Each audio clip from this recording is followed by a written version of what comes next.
Hello everyone, hope you are keeping well. So कई बच्चों की रिक्वेस्ट आ रही थी कि सर बीओपी का जो इम्पोर्टेंट 6 मार्क्स का क्वेश्चन है वो कवर करा दीजिए। ठीक है, मैं इस वीडियो में आपका जो इम्पोर्टेंट 6 मार्क्स का क्वेश्चन है जो कि यूजुअली बोर्ड एग्जामिनेशन में पूछा जाता है वो मैं क्वेश्चन आपको आज कवर करा दूंगा। ठीक है, तो ये जो टॉपिक है आपका that is determination of exchange rate in the free market under the flexible exchange rate. जैसा कि आपको पता है कि बैलेंस ऑफ पेमेंट देखिए होता क्या है। बैलेंस ऑफ पेमेंट कुछ नहीं, बस हमारी कंट्री का जो फाइनेंशियल ट्रांजैक्शन है दूसरी कंट्री के साथ, इसका एक सिस्टमेटिक रिकॉर्ड होता है that is called the balance of payment. Basically क्या होता है, इसमें एक्सपोर्ट और इंपोर्ट आ जाता है किसी भी देश का। जो अगर मान लीजिए कि इंडिया का जो आपका एक्सपोर्ट इंपोर्ट यूएसए के साथ हो रहा है, तो जितने भी ट्रांजैक्शन इंडिया के यूएस के साथ हो रहे हैं, भले कोई भी कंट्री के साथ हो रहे हैं, तो इंडिया के बीओपी में ये सारे ट्रांजैक्शन जो है सिस्टमेटिकली रिकॉर्ड कर दिए जाएंगे। ठीक है, तो उसका तब बोलेंगे हम इंडिया का बीओपी। बीओपी क्या है? Basically balance of payment. ठीक है, अब इसमें एक क्वेश्चन आता है आपका 6 मार्क्स का, that is determination of exchange rate, कि जो एक्सचेंज रेट है वो कैसे सेट होती है। देखिए एक्सचेंज रेट क्या होता है, मान लीजिए कि जो है आपका $1 आपके किसके बराबर है, रुपीज़ आपके 75 के बराबर है मान लीजिए। तो ये बेसिकली सेट कैसे होता है, आपको कैसे पता लगता है कि जो $1 है वो 75 रुपीज़ के बराबर है, या कौन कौन सी ऐसी फोर्सेस हैं एक्सचेंज रेट मार्केट में जो कि काम करती हैं। ठीक है, और आपको ये बता दूं कि ये फ्री मार्केट कहने का यहाँ पर मतलब है कि आपकी जो फ्लेक्सिबल एक्सचेंज रेट यहाँ पे फॉलो होने वाली है। फ्लेक्सिबल एक्सचेंज रेट का कहने का मतलब है कि आपकी जो एक्सचेंज रेट है वो रोज चेंज होगी। कहने का मतलब है कि मान लीजिए कि आज पर्टिकुलर डे में $1 इक्वल टू ₹75 है। ठीक है, तो हो सकता है कि कल ये आपका बढ़ जाए, मतलब आपका जो बेसिकली जो डॉलर है वो महंगा पड़े, है ना। डॉलर महंगा हो जाए तो $1 फिर आपका 80 रुपीज़ में आएगा। मतलब आपको $1 खरीदने के लिए 80 रुपये खर्च करने पड़ रहे थे, और प्रीवियस डे में आपको सिर्फ 75 रुपीज़ खर्चने पड़ रहे। तो बेसिकली हुआ क्या है यहाँ पे क्या हुआ, आपकी करेंसी जो है डेप्रिशिएट हो गई, और जो आपकी डॉलर्स है बेसिकली वो क्या हो गए, अप्रिशिएट हो गए। ठीक है, आपके डॉलर्स महंगे हो गए। ठीक है, ओके, एंड आपकी जो बेसिकली करेंसी है against the dollar that is depreciated, या आपकी आप कह सकते हो जो कि कम हो गई। फाइन, ऐसे ही हमारी करेंसी स्ट्रांग भी हो सकती है। मान लीजिए $1 आपको ₹60 में मिल रहा था, लेकिन अब क्या है, आपको $1 आपको ₹50 का मिल रहा है। तो यहाँ पे क्या हुई, हमारी करेंसी स्ट्रांग हो गई, है ना। पहले आपको $1 के लिए 60 रुपीज़ खर्च करने पड़ रहे थे, और लेकिन दूसरी कंडीशन में आपको $1 के लिए सिर्फ यहाँ पे 50 रुपीज़ खर्च करने पड़ रहे हैं। दैट इज बेसिकली कॉल्ड अपने जो appreciation of a Indian currency, okay, या डोमेस्टिक करेंसी। ठीक है, यहाँ पे आपका क्या है, डॉलर वीक हुआ है, यहाँ पे आपका क्या है, डॉलर स्ट्रांग हुआ है। या आप कह सकते हो उल्टा, यहाँ पे हमारा रुपीस क्या हुआ, वीक हुआ है, यहाँ पे हमारा रुपीस स्ट्रांग हुआ है। तो एक करेंसी जो अगर मान लीजिए डेप्रिशिएट कर रही है तो दूसरी ऑब्वियसली बात है वो अप्रिशिएट करेगी। ठीक है, अब आ जाइए मेन क्वेश्चन में। तो आपका जो क्वेश्चन आएगा कैसे 6 मार्क्स का, देखिए क्वेश्चन आएगा आपका कि determine the exchange rate in the free market under the flexible exchange rate. Flexible exchange rate कहने का मतलब है कि आपकी एक्सचेंज रेट चेंज होगी, है ना। आज दूसरी है, कल दूसरी होगी, तभी तो हमारा equilibrium rate exchange rate set होगा। अगर एक फिक्स होती तो इक्विलिब्रियम का यहाँ पर कुछ कहने का मतलब ही नहीं होता, है ना, यहाँ पे क्वेश्चन ही नहीं बनता। तो इक्विलिब्रियम हमारा कब जब भी बात करेंगे हम इक्विलिब्रियम की, यहाँ पे या आप कह सकते हो एक्सचेंज रेट डिटरमाइन करने की बात आएगी, तो ऑब्वियसली वो एक फ्लेक्सिबल एक्सचेंज रेट सिस्टम ही होगा। ठीक है, तो अब इसके रूल्स क्या है, बेसिकली देखिए कोई रूल नहीं है, इसके दो फोर्सेस होती हैं। एक होती है डिमांड फोर्स, एक होती है सप्लाई फोर्स। आपको इकोनॉमिक्स में बहुत अच्छे से पता है कि कोई भी मार्केट जो है वो डिमांड फोर्स और सप्लाई फोर्स की वजह से काम करता है। तो ये भी एक तरह का मार्केट है ना। एक्सचेंज रेट एक तरह का एक एक्सचेंज रेट मार्केट भी होता है। तो इसमें भी आपको क्या है, दो फोर्सेस देखने को मिलेंगी, एक होगी डिमांड फोर्स और दूसरी होगी सप्लाई फोर्स। तो यहाँ पे डिमांड और सप्लाई कहने का क्या मतलब है, किसकी डिमांड किसकी सप्लाई। देखिए यहाँ पे डिमांड कहने का मतलब है डॉलर्स की डिमांड। देखिए जब भी आपकी बात आएगी यहाँ पे डिमांड की, मतलब डॉलर्स की डिमांड यहाँ पे, और जब भी सप्लाई की बात आएगी तो ये भी सप्लाई क्या है, डॉलर्स की है। देखिए यहाँ पे लिखा भी है।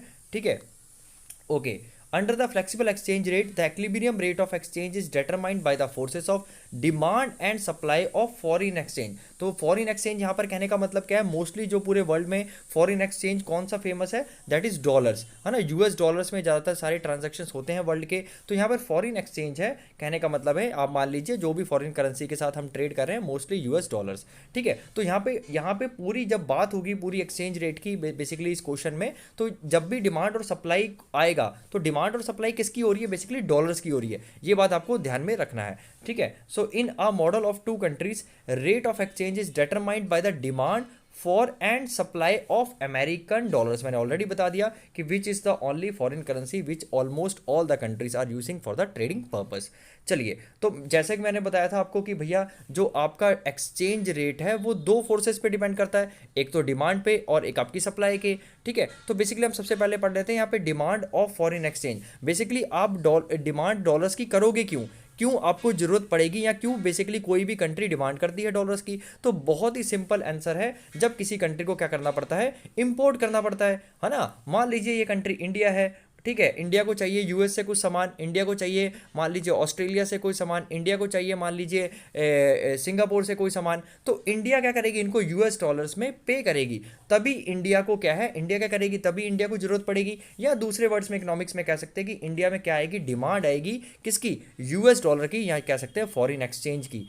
ठीक है, चलिए देखिए यहाँ पे लिखा भी है the demand for the foreign exchange in the country arises because the importer in this country has to acquire the foreign exchange with which to buy the foreign goods. Basically कोई भी कंट्री को अगर कोई भी foreign goods खरीदने पड़ते हैं किसी दूसरी कंट्री से, तो बेसिकली उसे क्या चाहिए, हमें फॉरेन एक्सचेंज चाहिए, यहाँ कह सकते हैं दूसरी लैंग्वेज में डॉलर चाहिए। तो यहाँ पे हमारी क्रिएट हो जाएगी डिमांड, क्रिएट हो जाएगी हमारी मार्केट में डॉलर्स की। ठीक है, आई hope I am very very clear with this. इन्होंने एक एग्जांपल से भी समझा रखा है। ठीक है, मान लीजिए कि demand for the foreign exchange arises in order to import goods and services by the domestic residents to purchase the financial assets to abroad to undertake investment bonds. तो मान लीजिए आपको गिफ्ट किसी को भेजना है, किसी को आपको फाइनेंशियल एसेट्स खरीदने हैं फॉरेन कंट्री के, या बेसिकली आपको फॉरेन में इन्वेस्टमेंट करनी है, तो इन सारे पर्पसेस के लिए बेसिकली आपको क्या चाहिए, डॉलर्स चाहिए, या आप दूसरे लैंग्वेज में कह सकते हैं आप डिमांड करेंगे किसकी भैया, यूएस डॉलर्स की। ठीक है, आई hope I am very very clear till here, clear. चलिए, इन्होंने एक एग्जांपल भी दे रखा है कि मान लीजिए for example the price of the US dollars in the terms of Indian rupees high is high. मान लीजिए कि $1 ₹60 के बराबर है। ठीक है, अभी उससे हाई चल रहा है, लेकिन अभी मान लेते हैं आपकी बुक में एक हिपोथेटिकल एग्जांपल दे रखा है कि $1 हमारा क्या है, ₹60 के बराबर चल रहा है। ठीक है, तो अगर तो ये आपका महंगा है, मान लीजिए इसका प्राइस अगर हाई है मार्केट में, मतलब ये $60 आपका मान लीजिए कि महंगा है, आपको डॉलर महंगा पड़ रहा है। ठीक है, तो आप क्या करेंगे, ऑब्वियसली बात है इसकी डिमांड कम करेंगे। मतलब अगर आपको कोई चीज़ महंगी पड़ रही है, ठीक है, अगर आपको लगता है कि $1 के बजाय अगर मैं ₹60 दे रहा हूँ तो वो महंगे हैं, तो आप क्या करोगे, फिर डॉलर को कम डिमांड करोगे। और वहीं डॉलर जब $1 आपका ₹50 में आया है ना, तो आपको लगा अरे यार अब तो ये सस्ता हो गया, ₹10 सस्ता हो गया, तो आप क्या करोगे, ज़्यादा डिमांड करने लग जाओगे इसकी। तो बेसिकली वही सिंपल रूल ऑफ डिमांड आपका, लॉ ऑफ डिमांड आपका फॉलो होता है। अगर ये डॉलर सस्ता होगा, मान लीजिए यहाँ डॉलर का प्राइस है, ठीक है, डॉलर का यहाँ प्राइस है और डॉलर की ये क्वांटिटी डिमांड है। ठीक है, अगर डॉलर का प्राइस महंगा है, मतलब डॉलर महंगा होता है तो क्वांटिटी डिमांड कम होगी, और अगर उसका प्राइस कम होता है, मतलब डॉलर हमें सस्ते में मिलते हैं, तो उसकी डिमांड ऊपर चली जाएगी। तो अगर मैं यहाँ दो केसेस की बात करूँ कि जब $1 आपका ₹60 के बराबर है और $1 आपका ₹50 के बराबर है, तो कौन से केसेस में आप बेसिकली ज़्यादा डिमांड करेंगे, ऑब्वियसली बात है दूसरे केस में आप क्या करेंगे, ज़्यादा डिमांड करेंगे यूएस डॉलर्स की। आई hope I am very very clear with this. ठीक है, तो ऑब्वियसली बात है आपको डिमांड ऑफ द डॉलर्स में क्या याद रखना है, डिमांड ऑफ द डॉलर्स में याद रखना है कि सबसे पहले क्यों डिमांड होती है। देखिए, सबसे पहले इसलिए डिमांड होती है क्योंकि हमें चीज़ें इंपोर्ट करनी है। दूसरी बात है जो डिमांड कर्व है इसका, ठीक है, या डिमांड किस पे अफेक्ट करेगी, वो डिपेंड करेगी एक्सचेंज रेट पे। ठीक है, अगर एक्सचेंज रेट अगर ऊपर ऊपर चल रही है तो उसकी क्वांटिटी डिमांड कम होगी, और एक्सचेंज रेट वहीं अगर कम है तो उसकी एक्सचेंज रेट का प्राइस, मतलब एक्सचेंज रेट आपको या डॉलर सस्ते में पड़ रहे हैं तो उसको आप ज़्यादा डिमांड करेंगे। ठीक है, आई hope I am very very clear. तो ऑब्वियसली बात है अगर आपको कोई डॉलर सस्ते में मिल रहे हैं तो आप ज़्यादा शॉपिंग करेंगे फॉरेन मार्केट से, और वहीं अगर आप डॉलर्स बहुत महंगे तो ऑब्वियसली आपकी जो डिमांड है वो कम हो जाएगी, आप कम शॉपिंग करेंगे। ठीक है, तो ये आपको यहाँ तक आई होप दिस पॉइंट आपको अच्छे से क्लियर हो गया होगा। अब ओके, हमारा सेकंड पॉइंट है that is supply of foreign exchange. मतलब सप्लाई हमें कब मिलेगी, मतलब यहाँ पे सप्लाई कहने का मतलब है कि इंडिया में हमारा क्या है, यूएस डॉलर चलता हुआ आ रहा है। मतलब फॉरेन जो एक्सचेंज है बेसिकली यूएस डॉलर्स है, वो इंडिया में आ रहा है या इंडिया में सप्लाई हो रहा है। तो वो किस केस में होगा, ऑब्वियसली बात है जब इंडिया से कुछ गुड्स या सर्विसेज बाहर की कंट्रीज में बेचे जाएंगे। अब मान लीजिए कि इंडिया है और जापान का ट्रेड हो रहा है ना, इंडिया ने गुड्स भेजे जापान को, तो जापान वापस में रिवर्स में क्या भेजेगा, डॉलर्स भेजेगा। तो हम इंडिया वाले क्या कहेंगे कि सप्लाई ऑफ फॉरेन एक्सचेंज या सप्लाई ऑफ यूएस डॉलर्स हमारी कंट्री में बेसिकली हो रहा है। तो ये कब पॉसिबल होता है, जब हम एक्सपोर्ट करते हैं। ठीक है, जब हम एक्सपोर्ट करते हैं हमारी गुड्स एंड सर्विसेज दूसरी कंट्रीज में, तो बेसिकली क्या होता है, हमारी जो सप्लाई ऑफ फॉरेन एक्सचेंज बढ़ जाती है, हमें ज़्यादा यूएस डॉलर हमारी कंट्री में आते हुए देखने को मिलता है, या ज़्यादा हमारा यूएस डॉलर हमारी कंट्री में आता है बेसिकली। तो जब भी आप यहाँ देखेंगे जब सप्लाई की बात आएगी जाएगी, मतलब हमारी कंट्री में आ रहा है, सप्लाई हो रही है। जब सप्लाई हो रही है वो कब होगी, जब हम क्या करेंगे, एक्सपोर्ट करेंगे गुड्स एंड सर्विसेज को। देखिए अब एक सिंपल सा एग्जांपल ले लीजिए, ठीक है। अब इसमें यहाँ पर लिखा है कि अगर मान लीजिए आपकी करेंसी डेप्रिशिएट हो जाती है, मतलब आपकी करेंसी वीक हो जाती है। पहले क्या हुआ था कि $1 में आपको क्या मिल रहा था, $1 वॉज इक्वल टू ₹50। मतलब मान लीजिए कोई अगर फॉरेन से बंदा $1 लेके आता था तो वो ₹50 का सामान खरीद लेता था। लेकिन हमारी करेंसी अब वीक हो गई, मतलब अब $1 में वो ₹60 का सामान ले सकता है। तो ऑब्वियसली बात है वो ज़्यादा सामान खरीद लेगा यहाँ से। इससे क्या हो गया, हमारे एक्सपोर्ट्स हैं बढ़ जाएंगे, ठीक है। तो इस चीज़ से हमारे जो, जब भी हमारी करेंसी वीक होती है तो हमारे एक्सपोर्ट्स बढ़ जाते हैं, ठीक है, ये बात ध्यान रखिएगा। और हमारी जब करेंसी वीक होती है तो हमारे इंपोर्ट्स कम हो जाते हैं, ठीक है, क्योंकि हमें फिर महंगी पड़ेगी वही चीज़, है ना, वही चीज़ महंगी पड़ेगी। जैसे यहाँ पे मान लीजिए, यहाँ पे हमें क्या, इसमें हमारे एक्सपोर्ट्स हम बढ़ा सकते हैं, क्योंकि अब उनको बेसिकली क्या है, उनको चीज़ सस्ती पड़ रही है तो वो क्या करेंगे, ज़्यादा खरीदेंगे हमसे, और वो ज़्यादा खरीदेंगे तो बेसिकली आपका एक्सपोर्ट्स बढ़ जाएंगे। तो जब भी हमारी करेंसी वीक होगी तो एक्सपोर्ट्स बढ़ते हैं, और जब भी हमारी करेंसी वीक होती है तो एट द सेम टाइम हमारे जो इम्पोर्ट्स हैं वो कम होते हैं, ठीक है। ओके मेरी बात समझ में आई कि जब हमारी करेंसी डेप्रिशिएट होती है तो एक्सपोर्ट्स इंक्रीज होते हैं, एट द सेम टाइम हमारे जो है इंपोर्ट है वो कम हो जाते हैं। आई hope I am very very clear till here.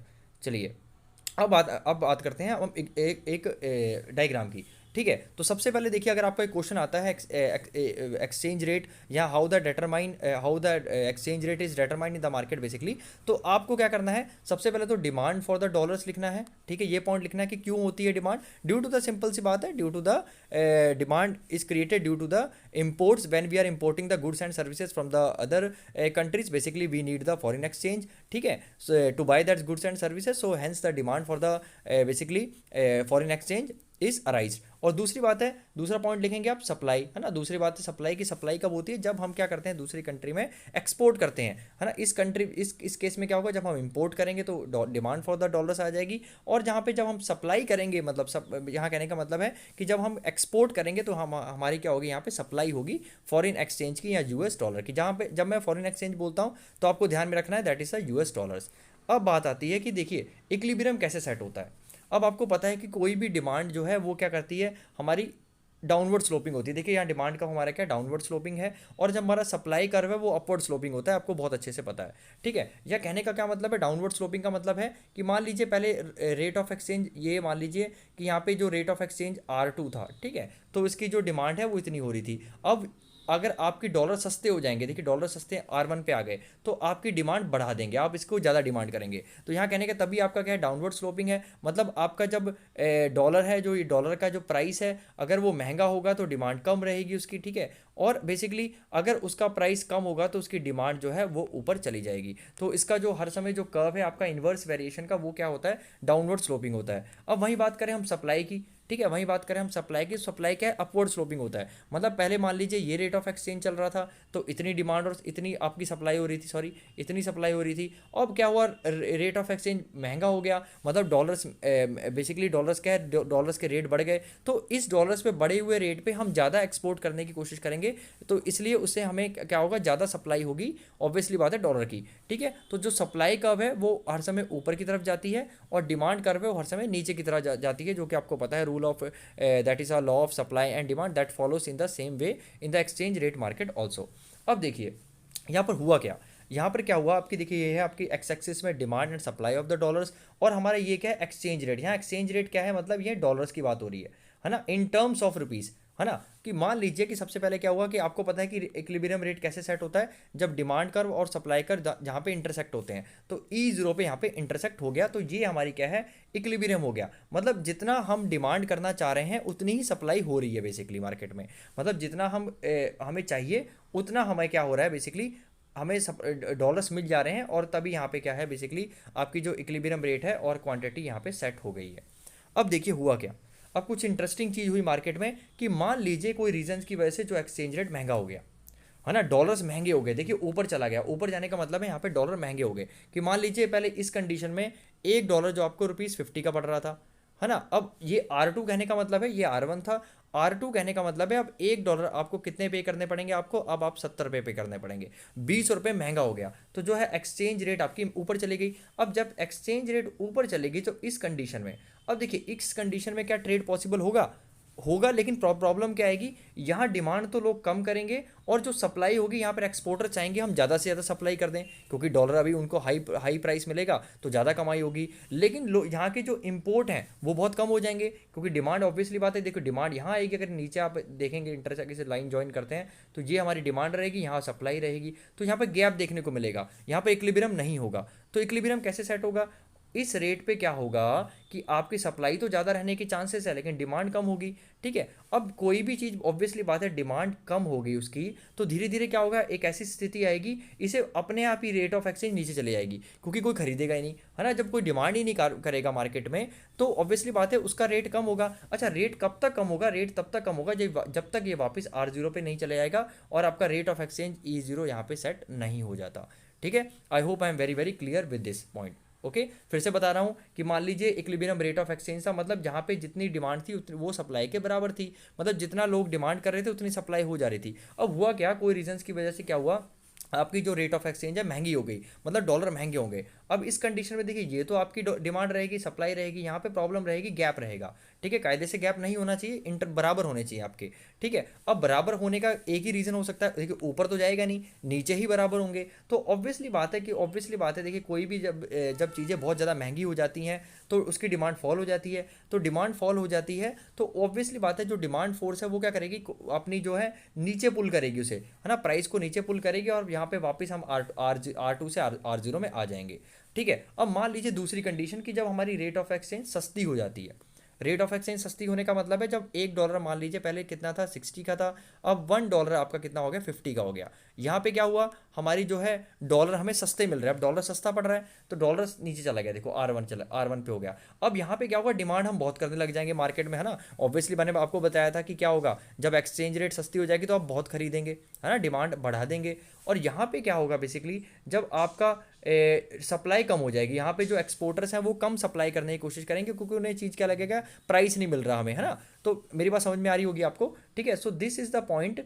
Okay, R1 at the rate of, जो भी R1 होगी एक्सचेंज रेट, मतलब ये जो है जो सस्ती हो गया है, डॉलर सस्ता हो गया है, उस पर डिमांड तो हाई रहेगी लेकिन क्या होगा, सप्लाई कम हो जाएगी। ठीक है, अब आपको ऑब्वियसली पता है मार्केट की पोजीशन, मान लीजिए अब किसी की चीज़ की डिमांड हाई हो रही है, अब एक कुछ टाइम बाद ऐसी स्थिति आएगी डिमांड और मान लीजिए बढ़ जाती है ना, तो फिर क्या होगा, ये चीज़ वापस महंगी हो जाएगी और आपकी रेट ऑफ एक्सचेंज बराबर इसी पे सेट हो जाएगा, है ना। ऑब्वियसली बात है कि इस पे डिमांड हाई है, अब मान लीजिए सप्लाई इतनी ही हो रही है बस और डिमांड ज़्यादा है। अब आप मान लीजिए जब डिमांड ज़्यादा है सप्लाई कम है तो ऑब्वियसली बात है उसको वो चीज़ महंगी होने लग जाएगी, और वो चीज़ें कब तक महंगी होंगी, जब तक हम E0 पे वापस बैठ नहीं जाते या E0 पे वापस आ नहीं जाते, और इस पे कॉरस्पॉन्डिंग क्या हो जाएगी, R0 सेट हो जाएगी और हमारी क्वांटिटी डिमांड सप्लाई क्यू पे सेट हो जाएगा। आई hope I am very very clear. ठीक है, तो इसे हम ऑटोमेटिक इक्विलिब्रियम एक्सचेंज रेट भी बोलते हैं कि ऑटोमेटिकली सेट हो जाता है मार्केट में जब आपकी एक्सचेंज रेट महंगी हो जाती है, यहाँ पे सप्लाई ज़्यादा होगी, डिमांड कम होगी, और जब डिमांड कम होगी सप्लाई से तो ऑब्वियसली बात है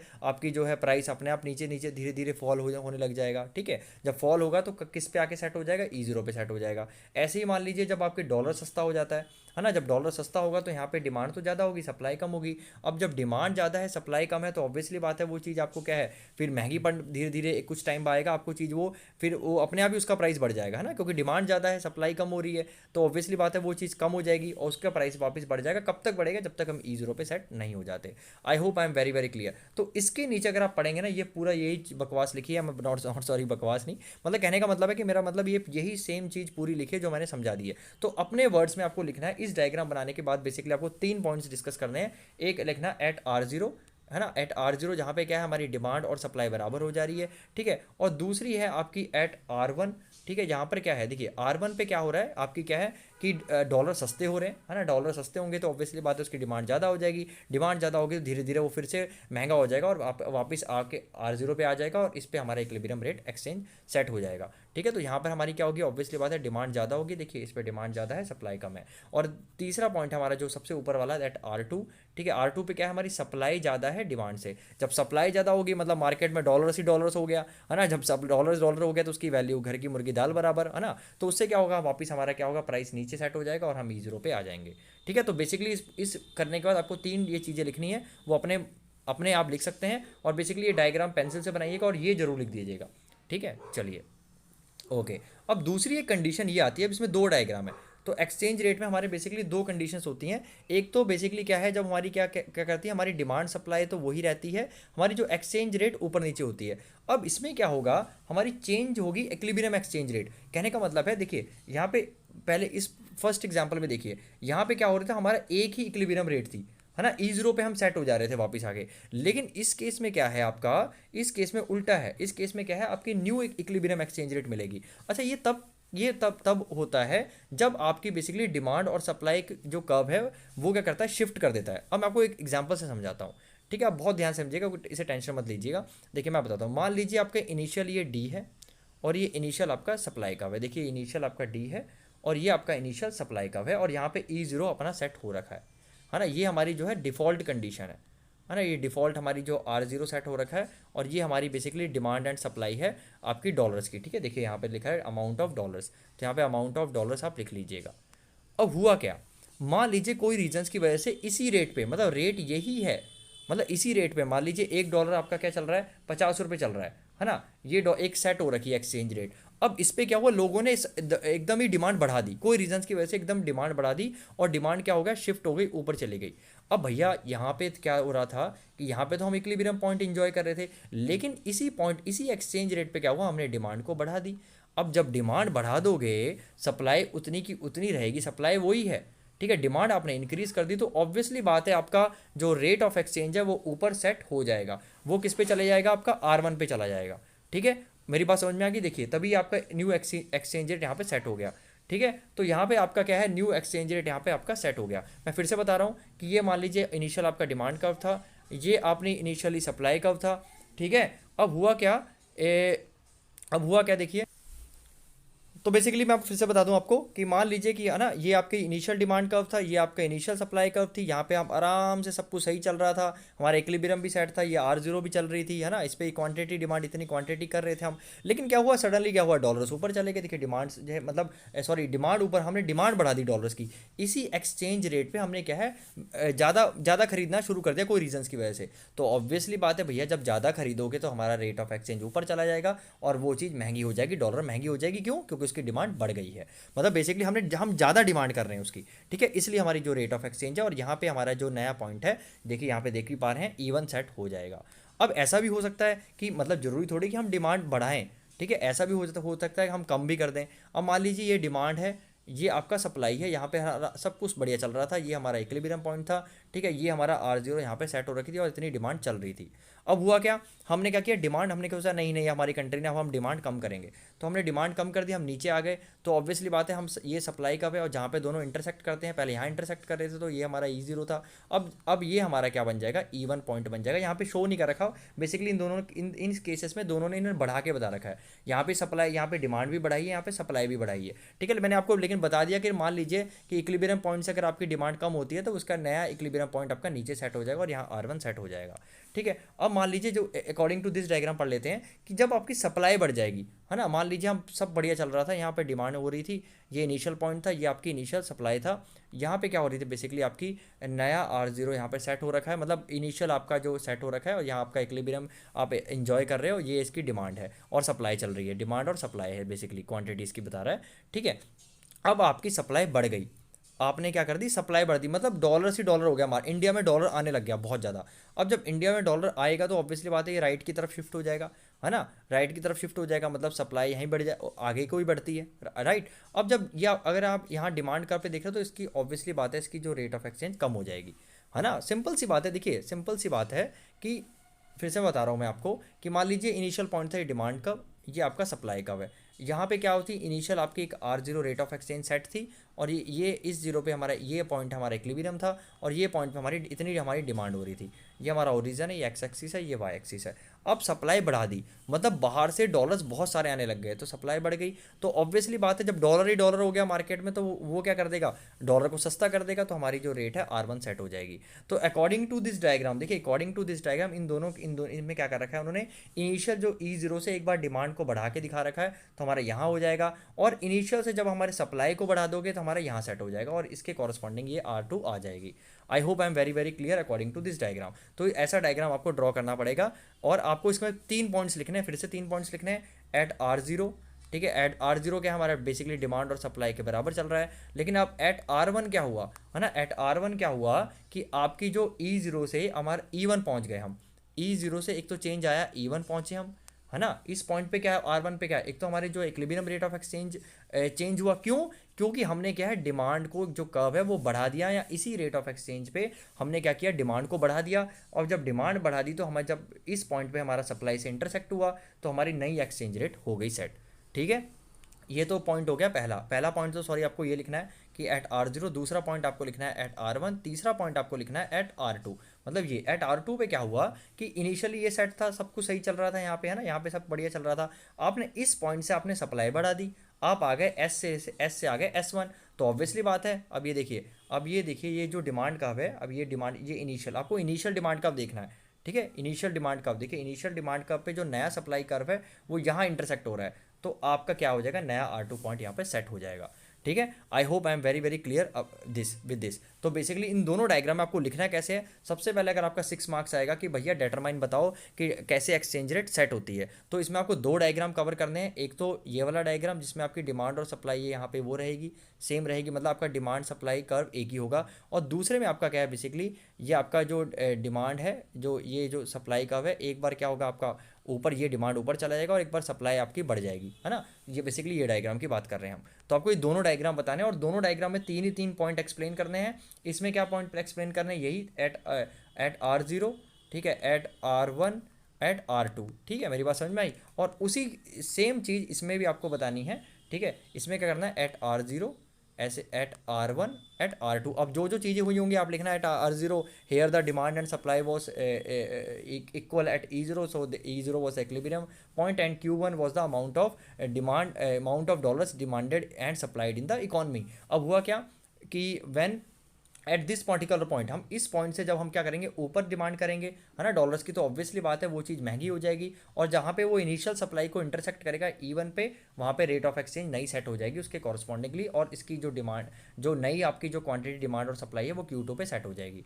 अब ठीक है, अब दूसरी बात है हमारी क्या हुआ, भैया जब हम R2 पे आए, R2 पे क्या हुआ, हमें इनिशियली ये पॉइंट था, इनिशियली R0 चल रही थी और ये सप्लाई हो रही थी। लेकिन हमने इस पॉइंट पे बेसिकली हमने क्या कर दी, जो है सप्लाई बढ़ा दी। सप्लाई बढ़ा दी मतलब कहने का मतलब है हमने ज़्यादा, मतलब डॉलर्स आने लग गया हमारे इंडिया में। अब ज़्यादा डॉलर्स आएगा तो ऑब्वियसली बात है वो सस्ता हो जाएगा। और सस्ता हमें कैसे पता लगेगा, कहाँ पे रेट सेट होगी आपकी, ये जो पॉइंट है जो इनिशियल आपका डिमांड कर्व है, तो इनिशियल डिमांड कर्व आपका ये पॉइंट है, तो E2 पे यहाँ पे सेट हो जाएगी आपकी। ठीक है, और इसके कॉरस्पॉन्डिंग आपका क्या हो जाएगा, ये हमारी क्वांटिटी 3 आपकी सप्लाई आ जाएगी।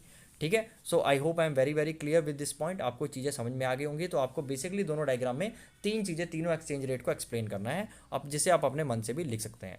ठीक है, so this is all about this 6 marks question and I hope you can make this notes your self. ठीक है, ज़्यादा दिक्कत नहीं आएगी, सिंपल सी बात है। सबसे पहले आप लिखना डिमांड, अगर ये क्वेश्चन आता है सबसे पहले लिखना demand of the foreign exchange क्यों होता है, 3 लाइनों में आप एक्सप्लेन कर देना, ड्यू टू द आपका इम्पोर्ट्स। ठीक है, जब आप बाहर की चीज़ें खरीदते हो, बाहर से गुड्स एंड सर्विस खरीदते हो, तो हमारी डिमांड जनरेट होती है। और जब भी हमारा क्या होगा, रेट ऑफ, हमें डॉलर सस्ते मिलेंगे या रेट ऑफ एक्सचेंज कम होगी, ठीक है, तो हमारी क्या होगी, बेसिकली डिमांड ज़्यादा रहेगी। और जब हमारी रेट ऑफ एक्सचेंज हाई होगी तो हमारी डिमांड कम रहेगी। बेसिकली लॉ ऑफ डिमांड आप इस सेंस में, एक्सचेंज रेट के सेंस में लिख देंगे। ऐसे ही यहाँ पे आपका सप्लाई ऑफ फॉरेन एक्सचेंज में लिखना है कि भाई सप्लाई किस केस में होगी, एक्सपोर्ट के केस में होगी। अच्छा, एक्सपोर्ट के केस में क्या होगा, हमारा डॉलर्स हमारे कंट्री में आएगा। ठीक है, तो जब हमारी करेंसी, मतलब हमारी करेंसी बेसिकली सस्ती होगी, मतलब हम, तो ऑब्वियसली बात है लोग ज़्यादा खरीदेंगे हमसे, तो हमारे एक्सपोर्ट्स बढ़ जाएंगे। ठीक है, उसके बाद आपको बेसिकली ये दो डायग्राम बनाने हैं, दो डायग्राम ये एक्सप्लेन करें। इन दो डायग्राम में भी ये सब पेंसिल से बना के, ये एक्स एक्सिस और ये वाई एक्सिस शो करके आपको 3 पॉइंट बताने हैं, एट R0, एट आपका R1, एट R2। ठीक है, और इसमें भी आपको बेसिकली ये चीज़ बताना है। तो इन दोनों में डिफरेंस क्या है, पहले डायग्राम में आपका बेसिकली ये चेंज हो ही नहीं रहा था, है ना, इसी पे वापस सेट हो जा रही थी। और इसमें क्या है, लेकिन आपके नए पॉइंट्स आपको E1 और E2 देखने को मिल रही हैं। आई hope I am very very clear. So thank you so much, God bless you.